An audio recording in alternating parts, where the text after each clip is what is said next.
अमेरिकी नाकाबंदी तोड़ने और अपनी शारक की तरफ बढ़ने वाले हाथ को काटने के लिए ईरान ने मुकम्मल तैयारी कर ली। ईरान ने फहरिस्त तरतीब दे दी, कहां कहां हमला किया जाएगा, कौन कौन से टारगेट्स लॉक किए जा चुके हैं।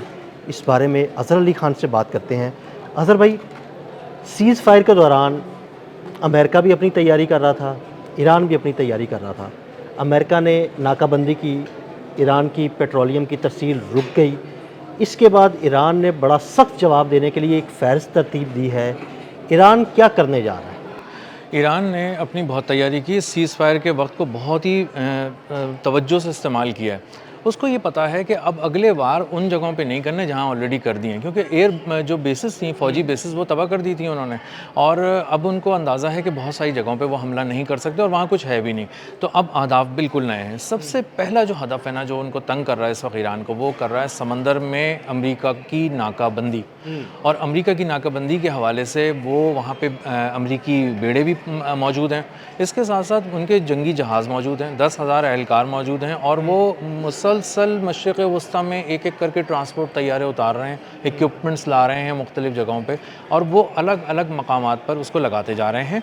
उनको भी अब नई जगह से हमला करना है और सरप्राइज़ देना है। ईरान ने भी सरप्राइज़ तैयार किए हैं। तो सबसे पहला जो मुमकिन तौर पे हो सकता है, जिसको ईरान देख रहा है, वो सबसे पहली जंग समंदर में छिड़ सकती है। हमले का आगाज़ समंदर से हो सकता है। अमेरिकी बहरिया सबसे पहला निशाना सबसे पहला निशाना अमेरिका की बहरिया होगी। 10,000 एहलकार जो वहाँ पे खड़े हैं, बहुत सारे वॉरशिप्स खड़े हैं जो नाकाबंदी कर रहे हैं, और उन्हीं से नाकाबंदी तोड़वानी है सबसे पहले ईरान को, क्योंकि उसको अपना ऑयल वहाँ से गुजारना है। बिल्कुल। अब इसके साथ साथ बहुत से ऐसे मुल्क हैं जो ये बात कर रहे हैं कि ईरान से कि आप हमें इजाज़त दें तो हम अपना हुर्मुज़ पार कर लें, क्योंकि यहाँ पे गिरफ्त आपकी ज़्यादा मजबूत है। तो उनको भी गुजरवाना है और अमेरिका उन पे हमला ना कर दे, इसलिए वो भी सब क्यू में लगे हैं। 20-20 मिलियन डॉलर देके वो अभी खड़े में। तो वो एक पूरी इनकम स्ट्रीम भी है जो इंतज़ार कर रही है ईरान का। तो ईरान समंदर में नाकाबंदी तोड़ेगा। अब वो किस तरह से आता है, कितने ज़ावियों से आता है, जो डोनाल्ड ट्रंप ने कहा था 17 ज़ावियों से जेराल्ड एयरपोर्ट पे हमला किया गया था, तो फ़िज़ाओं में उड़ते उनके ड्रोन्स देखे गए हैं। इसके साथ साथ उनके तैयारे देखे गए हैं, स्पॉट किया उन्होंने, और बताया है, पहली बार अमरीकी मीडिया ने बताया है कि उनकी एयरफोर्स इंटैक्ट है, जो कि अब बताया जा रहा था कि नहीं है। हाँ जी, बिल्कुल तो इंटैक्ट है। वो देख रहे हैं F5 से उन्होंने पूरा जदीद डिफेंस सिस्टम तबाह कर दिया। बिल्कुल कर दिया, और वहाँ तक पहुँचा नहीं जा सकता था, वो पहुँच भी गए, तबाह भी कर दिया, मनूवर भी करते रहे, और उसके बाद वापस भी आ गए, खैरियत से अपनी यहाँ पर लैंड किया। तो वो ये शाहकार भी है, मौजज़ा भी है, महारत भी है, सब कुछ इस एक छोटी सी एपिसोड में है जो उन्होंने जाके कुवैत के अंदर किया। अब वो अपनी फ़िज़ाइया को भी इस्तेमाल कर सकते हैं छोटे हमलों के लिए। इसके साथ साथ वो ड्रोन के अटैक्स कर सकते हैं समंदर के अंदर बहुत सारी जगहों पे। अब ये तो एक समंदर की बात हो गई। इसके साथ साथ बहुत सारी जो नई जगहें हैं जो ज़मीन पर हैं, यानी कि अब उर्दून का नाम बहुत ज़्यादा आना शुरू हो गया, अब इसराइल का नाम बहुत ज़्यादा आना शुरू हो गया। जो उनका बेन गुरियन एयरपोर्ट है ना, इसका इसराइल का तेल अवीव में, वो वहाँ पे बहुत गैर मामूली सरगर्मियाँ देखी जा रही हैं। एक के बाद एक वहाँ पे ट्रांसपोर्ट तैयारे उतर रहे हैं, F-16 उतर रहे हैं। तो वहाँ से कहा जा रहा है कि हमला होगा। तो बेन गुरियन एयरपोर्ट पे पहले भी हमला किया गया था, इराक से भी किया गया था, ईरान से भी किया गया था, तबाही भी हुई थी, और बहुत शदीद तबाही हुई थी, बहुत गैर मामूली नौइयत की तबाही हुई थी। और अब कहा जा रहा है कि एक दफ़ा फिर बहुत ही शिद्दत से वहाँ पर एक हमला हो सकता है। इसके साथ साथ आप उर्दून की तरफ थोड़ा सा मुड़ेंगे तो आपको अंदाज़ा होगा कि वहाँ की जो बेसिस हैं उन पे भी अब मिलिट्री बिल्डअप करना शुरू किया अमेरिका ने। तो इसका मतलब ये है कि अगला कोई एक निशाना वहाँ पे हो सकता है, और वो लाजमी तौर पे हो सकता है। बहुत ज़्यादा इसका इम्कान बढ़ चुका है, क्योंकि अमेरिका वहाँ पर सिर्फ अपने आप को गैदर नहीं कर रहा, वो हमला करने के लिए वही चीज़ें पहुँचा रहा है वहाँ पर जो दरअसल वहाँ से हमला करने के लिए होंगी ईरान पर, और उसको निशाना बनाना बहुत ज़रूरी है। उनका थाड है, पेट्रियट है, और दीगर चीज़ें, हाइपरसोनिक मिसाइल भी वहाँ पहुँचा रहे हैं वो लोग, तो वहाँ से वो हमला कर सकते हैं। तो वहाँ पे एक हमला बहुत शिद्दत के साथ किया जा सकता है, एक से ज़्यादा भी हमले किए जा सकते हैं। और कोऑर्डिनेट्स के हवाले से तो मशहूर हो गया है ईरान कि उसके पास कोऑर्डिनेट्स बड़े प्रिसाइज होते हैं। हाँ जी, बिल्कुल। मतलब वो प्रिसिजन के साथ वार करते हैं, और इन कोऑर्डिनेट्स की मौजूदगी में ईरान पहले से ज़्यादा ख़तरनाक हो चुका है। और यही प्रिसिजन लेकर सैटेलाइट्स के ज़रिए वो जाएगा, पहले समंदरों में वार करेगा, उसके बाद वो ज़मीन पे मौजूद उनके जो मफादात हैं, अमरीकी मफादात, चाहे वो किसी भी ज़मीन पर हों, करीब में, मशरिक़ वस्ता में, वो उनको निशाना बनाएगा। ये एक फ़िज़ा और हमने समंदर को डिस्कस कर लिया। अब तीसरी चीज़ बहुत इम्पॉर्टेंट कि यूरेनियम चुराने भी ज़मीन पर उतर कर आ सकते हैं दोबारा, ये एक एडवेंचर भी कर सकते हैं, भी दोबारा से फिर भी किया जा सकता है। एडवेंचर ये करने की कोशिश की थी जब उन्हें अपने जी। C-130 2 तैयारे भी तबाह कराने पड़े, H-60 हेलीकॉप्टर से यार तबाह कराने पड़े, ड्रोन्स MQ-9 रीपर्स तबाह हो गए, $800 मिलियन के तैयारे इस्फहान की ज़मीन में मिट्टी मलिया मेट हो गए वहाँ के रेगिस्तान में और पहाड़ों में। अब ये दोबारा इस तरह की कोई कोशिश करने जा रहे हैं क्योंकि बार बार इनके दिल में वो फांस चुभती है यूरेनियम वाली, हाईली इनरिच यूरेनियम है और वो रखा भी इस्फहान में। बस यहाँ तक बार बार ये बात कर रहे हैं, इसका मतलब ये कि दोबारा इस्फहान में कोई मिस एडवेंचर कर सकते हैं क्योंकि इनको कहीं से वो लफ्ज़ चाहिए कि हम जीत गए और यूरेनियम हमने उठाने की कोशिश की है, सब कुछ किया।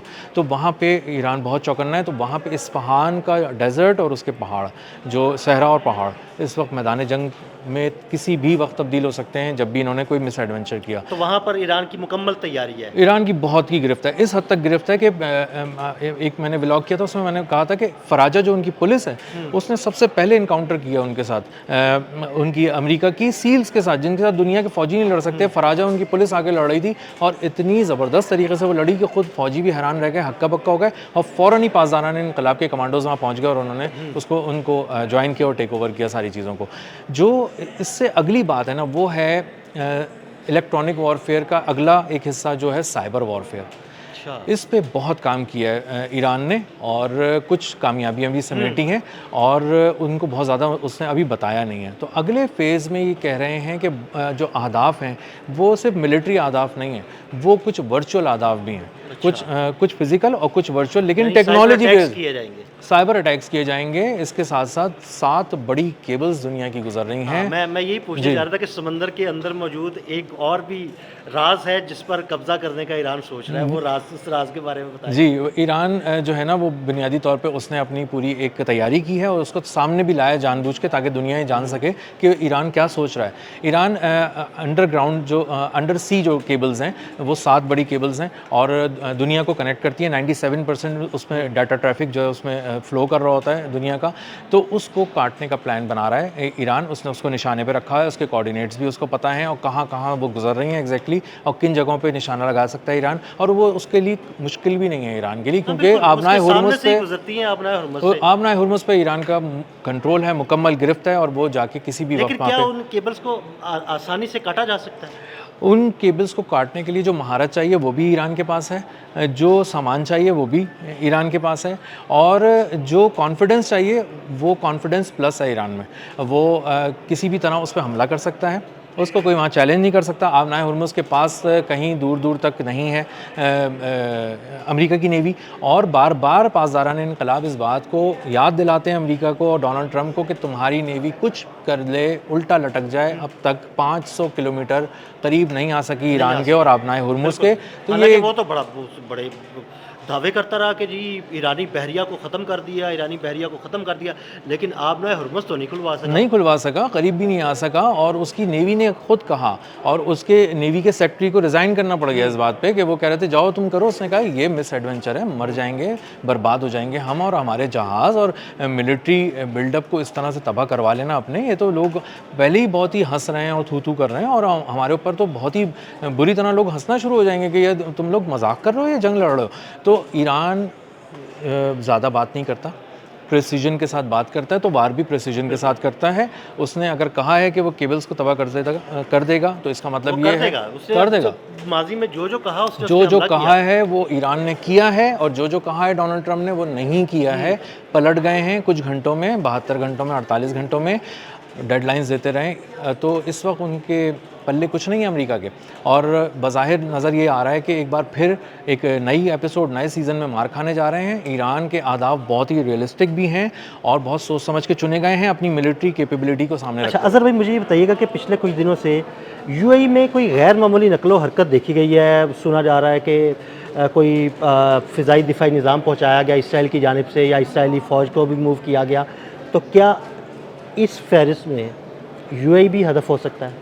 यूएई की सरजमीन से अगर कोई हमला हुआ तो ईरान नहीं छोड़ेगा और किसी भी और सरजमीन से अगर हमला हुआ तो ईरान नहीं छोड़ेगा, क्योंकि इसमें बराह रास्त ईरान का नुकसान मुआशी भी हो रहा है, जानों का भी नुकसान हो रहा है, और सिविलियंस के, मासूम सिविलियंस के नुकसान की, ज़िंदगियों की कॉस्ट पे कोई भी चीज़ मौखर नहीं की जा सकती है। तो अब वहाँ पे जो उन्होंने अपना सिस्टम एरो 3 लेके गए वहाँ पर यूएई के अंदर, इसराइल ने पहुँचाया है, अपने फ़ौजी भी पहुँचाए हैं और कहा है कि हम आपकी हिफाजत करेंगे। हिफाजत के नाम पे वो वहाँ से अटैक कर सकते हैं, और 100% अगर अटैक हुआ तो वहाँ पर हर सूरत ईरान जवाब देगा।